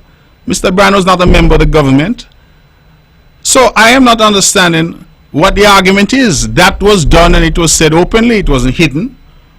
You had 650 Mexicans come here to repair the Four Seasons Resort. And you and I know where they stayed. They stayed in premises that were controlled by a member of the cabinet. A member of the NRP cabinet. Well, what bid occurred on that occasion, caller? You had a set of contracts awarded here to Surrey Paving. Surrey Paving did every road, they did NIPAC, they did everything. What was the process, caller, in terms of bidding on the NRP? You're going down a road here, and I'm wondering if you really want to go down that road. You had community centers built all around Nevis by different NRP supporters. What was the bidding? You had a call center bill up here in Brownhill. What was the bidding? So I'm not sure that that's an argument you want to have. But since you can't even admit on radio where the Mexican workers stayed, you say, let me know if you say them, then stay, no, or they stay in England. Because you're going to talk about case like you name lawyer. I didn't ask you anything about a case. This is like when a student comes school and you ask a student why they didn't do their homework. They start to tell you, church was sweet last night. You talk football and somebody want to talk cricket. I tell you all the time, if I are going to call into this show, then make sure that you all have your information because I come with mine. Make sure that you're armed. If it is that the argument is that a contract was awarded without a bid, well, we have said that that was the case. But can we therefore go back down memory lane and talk about the number of contracts that were awarded by the NRP without a bid? Because if that's all that you can say about the CCM, can you say that we've engaged in any unconstitutional conduct? Any criminal behavior? You ever hear anybody in CCM charge a person double to get a work permit and people had to go through them? No. So if that's the conversation you want to have, then let's get jiggy and let's have that conversation. But don't come tie up my line with foolishness and pretending about lie about case and England and case. I didn't ask you about no case. The case in England ain't got nothing to do with where the people stayed. The case in England that you're talking about is about money and whether or not the people owe money for where they stayed. I ask you simply, where did the people stay? And you can't answer that. And I know why you can't answer it. Let's go back to the phones. We're taking your calls. We have 25 minutes left. Good evening. You're on the mark. Miss Sheriff, good night. I was on the rocks and I just land. Well, happy that you land. What do you have for me tonight? 1 Timothy 4 verse 4 and 5. For every creature of God is good and nothing to be refused, if it be received with thanksgiving. For it is sanctified by the word of God and prayer. That's what we need. Have a good evening. Thank you, my dear. Thank you so much for the call. Beautiful as always. You normally start the show, that's why I get so rowdy tonight, because when you start the show with a scripture, you keep things nice and calm, but tonight I just decided I would take our listening public down memory lane, because sometimes, that history is not easy at all. We're taking your calls. 869-469-1616, 869-469-1700. Ladies and gentlemen, for those just tuning in, this is On the Mark. Mark Brantley here at the microphone, hosting the show this evening. And I'm reminding everyone, please, to come out to the budget debates next week, Tuesday, 3rd of December. That's when the budget will be laid and discussed and debated. And we hope, through the grace of God, to have that discussion for the rest of the week next week. And so we look forward very much to engaging with the general public and to have that debate and that discussion in the coming week. So we ask you to come. You're free to come to the assembly each day, but certainly to come on Tuesday when the debates start. The debates will be carried live as usual on NTV. They will be also carried live on radio. And tonight we are just having a broad discussion, a lot of politics, because I'm reminding our people, I'm reminding them, because you hear a lot of apologies and a lot of, oh, don't talk about this, oh, forget about that, oh, let's forget the past. But you see, they want you to forget the past. Hear this, hear this joke about NRP. Whenever NRP gonna boast, what they boast about? This Sim Daniel era. They say we bring 4 seasons. Well, that's not the past. We started 6 farm at the Bank of Nevis. All of those very noble things, all done under the great national hero Sir Simeon Daniel. Well, if you want to talk about those things, well, what are you going to tell me I can't talk about the Jungle Warrior period? So So we mustn't talk about that. So you all must talk about 1980 to 92. Skip over 2006 to 2013. That era is taboo. That can't make sense. Our history is our history. Our past is our past. Talk about all of it. The good, the bad, and the criminal. Let's go back to the phones. Good evening, you're on the mark. Good night, Mr. Brantley. Good night to you. Yeah, I have a problem with the water. No water at all. What happened to the water? I don't know, I'm on the radio. Have you called the water department? No, not yet. You didn't call them, you called me on the radio, Lord. I don't know. I beg you call them and ask them, okay? Is every day the water go off? Well, that is surprising to me because I'm not hearing that problem anywhere else in English. And what was the most well in the water? Well, as I said, that is surprising to me. I haven't heard that at all. I beg you, please. I beg you, please. Somebody said, you have water? I said, no. He said, but they don't have money. I said, well. Well, as I said, that is because I have not heard that complaint being made. I know that we have interruptions usually if there's a problem. But so far, since earlier in the year when we had some issues, we have not had any difficulties at all. I think we have water every afternoon, morning, the water off. This morning, none this afternoon. Well, please call the water department because, as I said, that is not right. Where in Butlers are you, if you don't mind me asking? Where in Butlers? Where? The whole of Butlers or where you are? In the upper part of Butlers. Upper Butlers, okay. Yes. I will speak to the minister as soon as I get off the air as well. Yeah, okay. But I don't know about that. But thanks for raising it, okay? Thank you. Okay, you're most welcome. Bye. And have a good night. No, you too. Okay.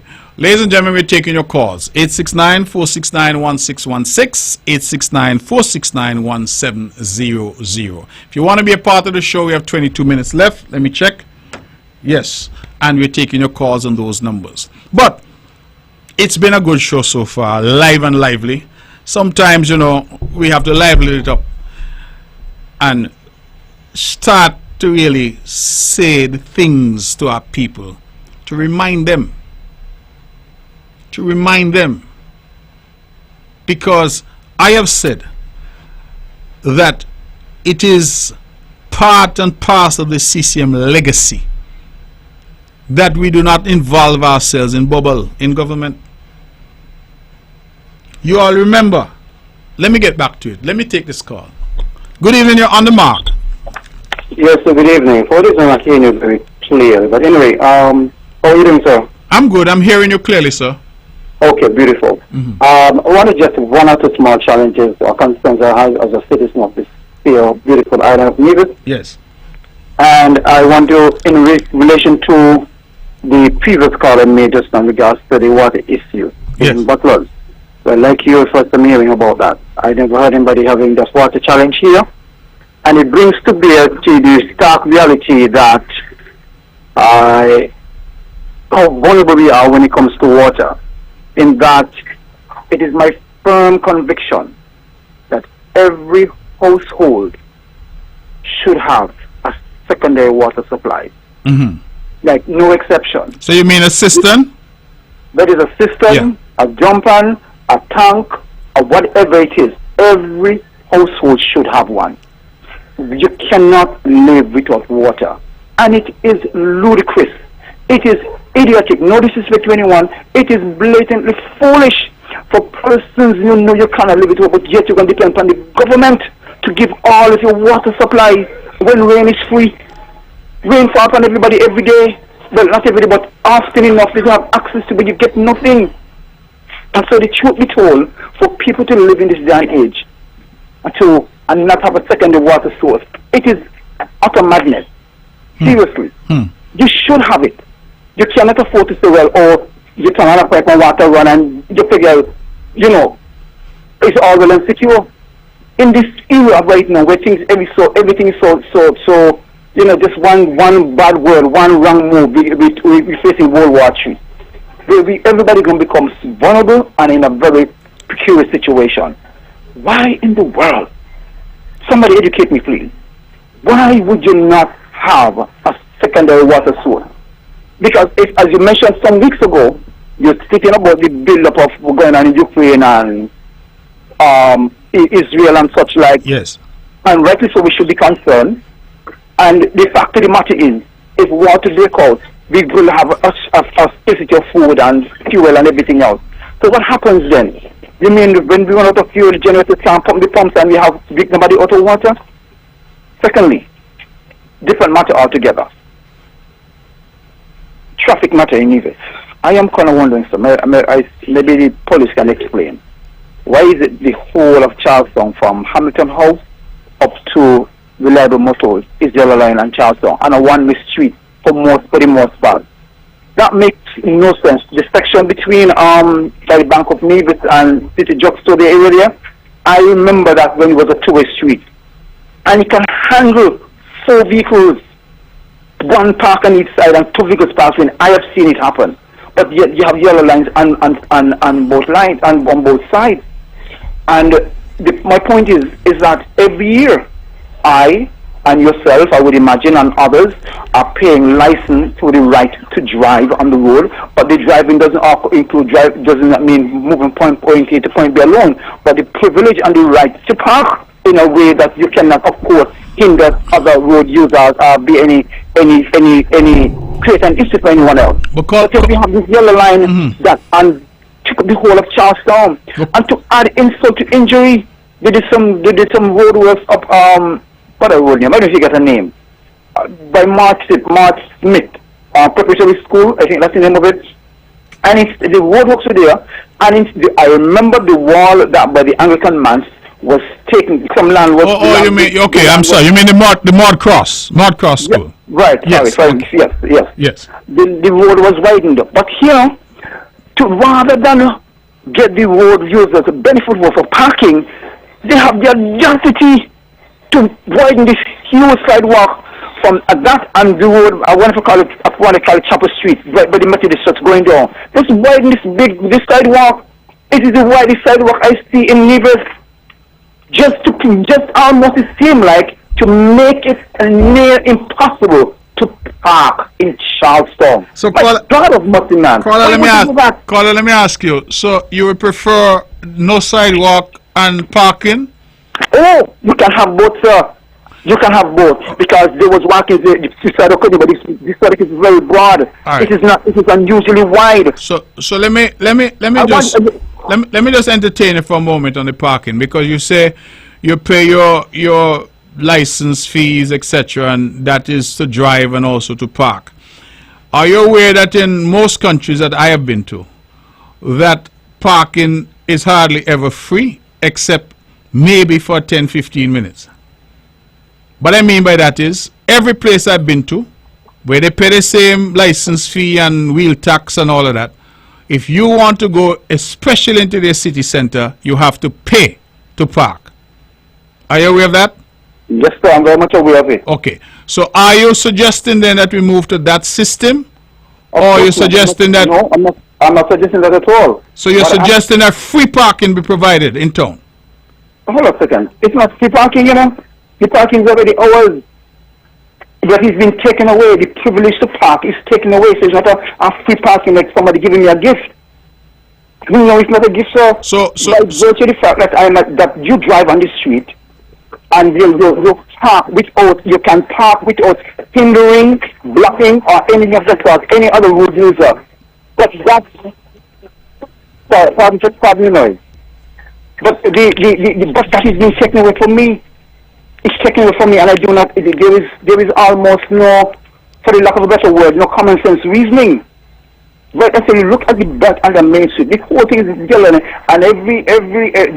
I would imagine, I suspect, the unmentioned is that it is done to gain revenue. So when the person parks, they can get a ticket, and the government make revenue out of the ticketing and all of that. I suspect that is the reasoning. Well, it's not being said. But caller, could you also contemplate that the reason may be that we are trying to have Charlestown not be congested and impassable? We're trying to have Charlestown, trying to encourage people where possible to carpool, to come into town, because that is a part of the problem, you know. Cars are coming into this island at a very high rate. In fact, I believe that I posted something on social media, I think it was in September, for the month of September. We had 70-something cars coming to the island of Nevis alone. And that brought the total so far for the year to over 600. Those have nothing to do with TDC and hospitals and things. Those are cars that are being ordered from Japan for people. And the expectation that I got from customs is that if it's over 600 already by September, they expect that probably we're going to get to 700 or 800 by Christmas. So people by right want something to drive, and people are investing in a vehicle. God bless them. They have the money to do so. But what happens in terms of the ongoing importation of vehicles and Charleston? Charleston is a dot. In terms of size, it's an old town. How it's built, the roads in and out, it is small. What do you propose going forward we are supposed to do? Because the reality is that if the importation of vehicles continues at this rate, Charleston will simply be unable.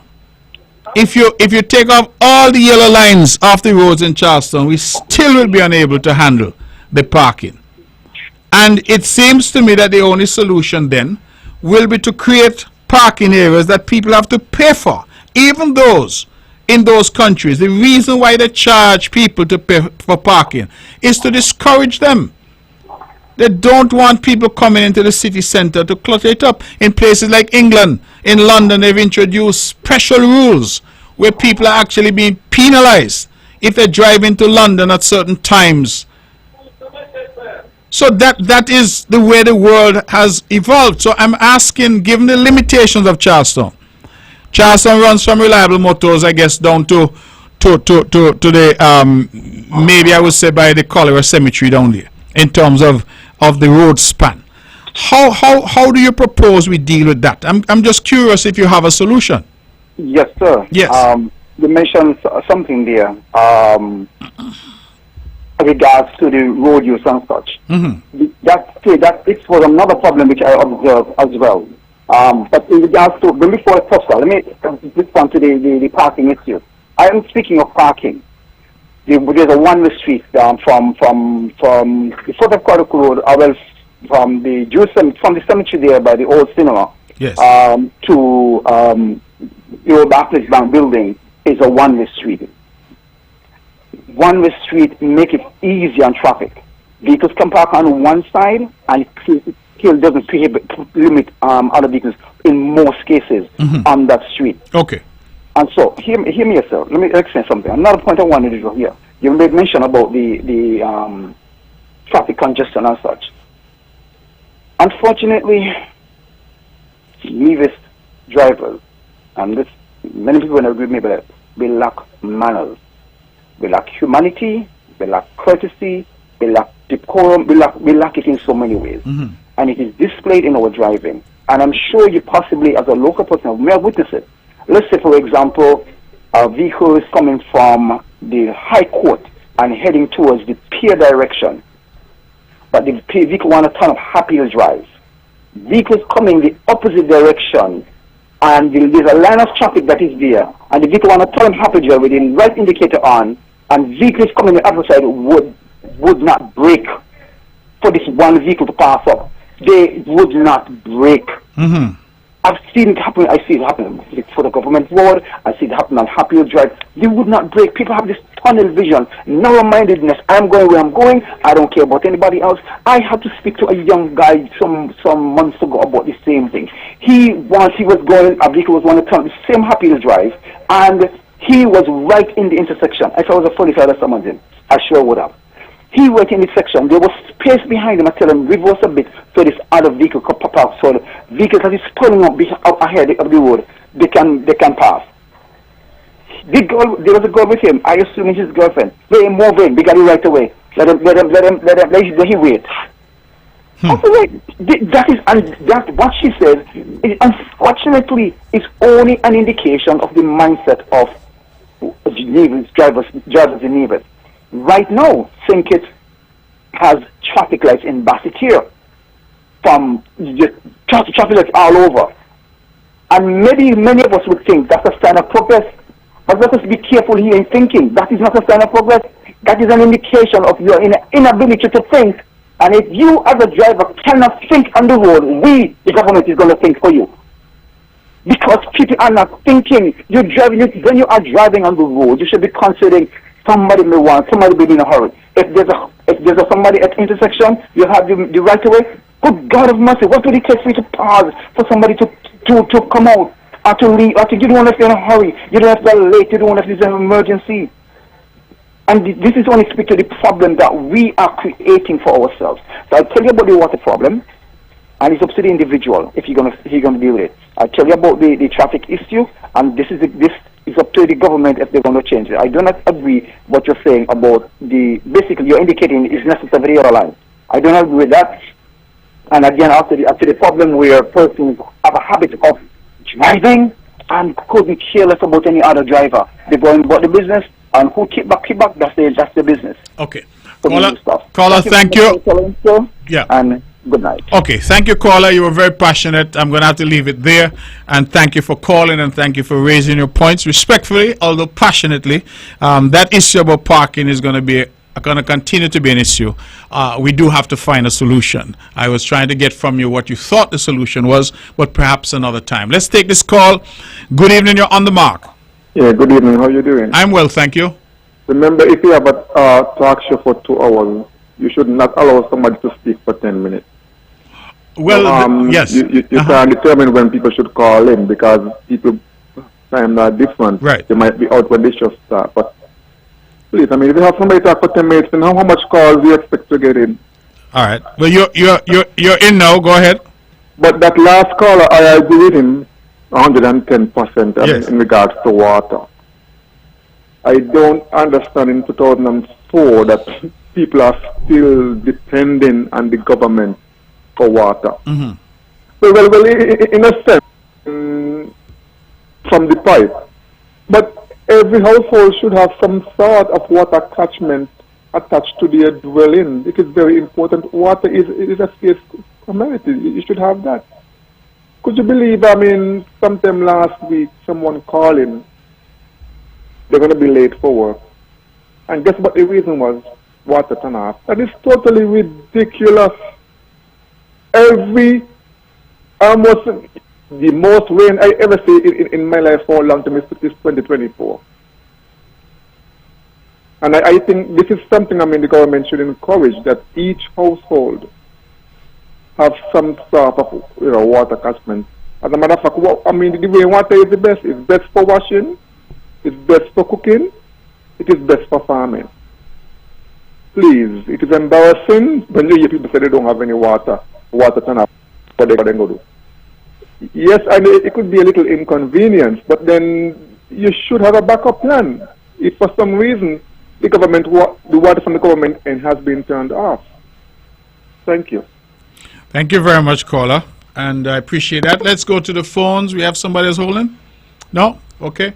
We may be able to take another call or two. We have about 6 minutes left. 869-469-1616 and 1700.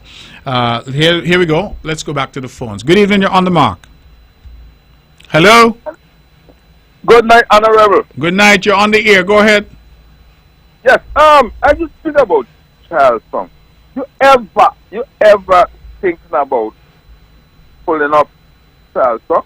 For years that the area is so small? You ever think of your guys ever thinking about pulling up down to make it a little bigger? When you say filling up, they're doing some land reclamation? Yeah. Yeah, that thought has occurred to us, but we don't have any immediate plans to do so. But I think that's one of them things that y'all should do. Because y'all is young guys. I can think old by you. And as I call in here, time running down, but Honorable, you know why they don't like you? Because when they call in on the radio, you don't hit them with respect. Mm-hmm. You don't hit them with respect, so that's what they can't stand up with you. And as an honorable and a leader, I just love you because you know why? You don't come here every Wednesday. Once you in here, you buy them pick up. And you just tell them the things that they don't like to hear. I mean, I listened to the show tonight, and You see, some of them duck the question because they cannot deal with you with the facts. That's my thing is, but I believe that, Honorable, I should look in the area child fund, man. I should come up with some kind of thing because it's small. I mean, with all of those cats I'm not talking about, it will help. Okay. Fair point, caller. And I know that that has been done elsewhere, St. Martin. It has been done in BVI. It's been done, in other islands, even in Bermuda that I visited recently. They did a lot of land reclamation there. So it is not out of the question, unheard of. I'm simply saying that we don't have any immediate plans. But I get the point. I take the point. I think it's a point that's well made. And I think St. Who is St. Kitts? Yes, St. Kitts at Port Zante. Right. Yeah. So I think you also come up with some kind of thing. I got to think young, not old. Okay. Right. All right. Thank you very much. Think young, not old. That's an interesting. I must use that word in the future. Do we have anybody else holding? No? All right. Ladies and gentlemen, we probably can squeeze in the last call. Let's take this one. Good evening. You're on the mark. Hello? Hi. Good evening, Honorable Brantley. You're on the air. Your last call, it looks like. Good evening. Good evening, yes. Honorable Brantley. Yes. Please give me a minute to share the Nevis Renal Society fundraiser event, which is going to be a cocktail on the 7th of December, starting at 7 p.m. And it will be at the MGRP. Tickets are on sale by any member of the Nevis Renal Society or my self number, which is 669-3477. And before I go, let me say thanks to everyone who donated or contributed towards this event. And thanks for the usual support. And thanks to you also, Mr. Brantley. No, well, thank you, because I tell people all the time that you are so committed and dedicated to the Renal Society and what you've done year after year after year. I want to thank you. You always say when the time comes you're going to call in, and you always do.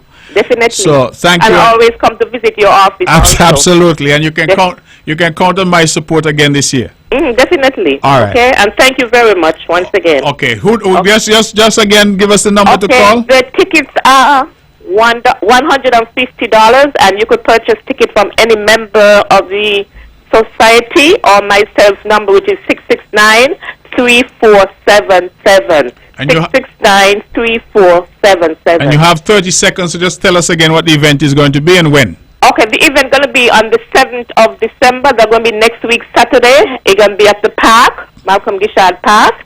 And please come and support us. And we're going to have music. We're going to have definitely going to be a family event and, establish a company. So we're looking forward to have a good time. And this is to raise money to support. Oh, yeah, we're going to raise funds to assist persons with renal failure or kidney disease. Okay. So that's a worthy cause, and we're looking forward for the continuous support. Absolutely. Thank you very, very much. And you have a wonderful evening. Thank you, and you do the same. All the best. God bless you. God bless you. All right. Thank you, and I encourage people to go out and support the Renal Society. It's one of those organizations which does a lot of good work here on Nevis, and they have persevered over the years. They do help people with renal failure or kidney disease, and they continue to contribute. So please, if you can go out on the 7th of December right at MGR Park and get a ticket. Even if you can't go, contribute something. They do valuable work, and I celebrate them because I like to see when people organize themselves and give back. That's our show. The banner struck up. It means we have to go. We've been live and lively tonight. I want to thank all the callers. Those who didn't get in, I apologize to you. I did go overly long, and I need to correct that. So next week, God willing, I'll try to be a bit shorter so that we can get more calls, because ultimately it's important to get the views and opinions of the public. That's our show. Good night. God bless you. Have a pleasant rest.